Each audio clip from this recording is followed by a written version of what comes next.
सुरुवात झाली एक सुंदर ओंकारने. ओंकार म्हटल्यामुळे मुलांचं मन शांत झालं. यापुढे आम्ही गुरूंबद्दल आदर, संस्कार आणि ग्रॅटिट्यूड डेव्हलप करणारी प्रार्थना म्हटलो, म्हणजेच गुरु ब्रह्मा गुरु विष्णू. अशा प्रकारे आजच्या क्लासची शांत आणि पॉझिटिव्ह एनर्जीने सुरुवात झाली.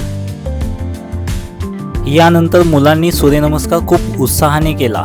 सूर्यनमस्कारामुळे शरीर फ्लेक्झिबल होतं, स्टॅमिना वाढतो आणि फुल बॉडी वर्कआउट मिळतो.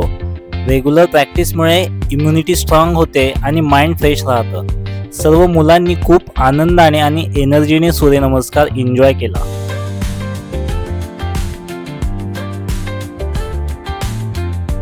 सूर्यनमस्कारानंतर आम्ही वळालो एका धमाल गेमकडे. त्याचे नाव होते बॉल पास गेम. वेगवेगळ्या पद्धतीने बॉल हा पुढे जाण्यासाठी तुम्हाला आपल्या हातांच्या पायाच्या साहाय्याने बॉडी वर उचलायची होती.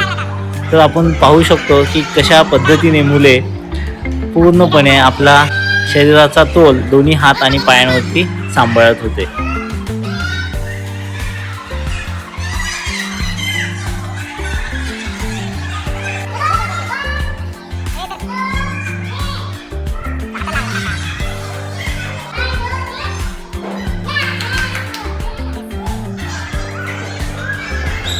बॉल पास गेम याच्यामुळे स्ट्रेंथ, इंडोरन्स आणि कोऑर्डिनेशन वाढायला मदत होते.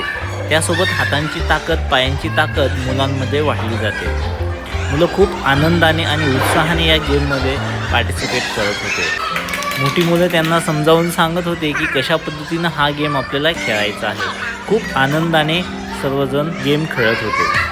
छोटी मुलंही या गेमचा खूप आनंद घेत होती आणि हातांची पायांची ताकद वाढवत सर्वांचं लक्ष वेधत होती.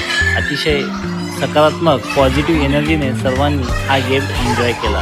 मोठ्यांपासून छोट्यापर्यंत सर्वजण या गेममध्ये मनमुराद आनंद घेत होते.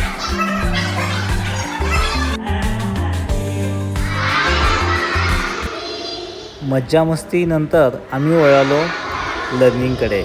आजचं लर्निंग होतं ग्रॅटिट्यूड आणि अफर्मेशन. यामध्ये आम्ही काही ग्रॅटिट्यूड सेंटेन्स आणि अफर्मेशन सेंटेन्स बोललो, ज्याच्यामध्ये पालकांचा, शिक्षकांचा आणि मोठ्यांचा आदर कसा करावा. यासोबतच अफर्मेशनमध्ये आम्ही पॉझिटिव्ह एनर्जी, सकारात्मक ऊर्जा या संबंधीचे अफर्मेशन बोललो.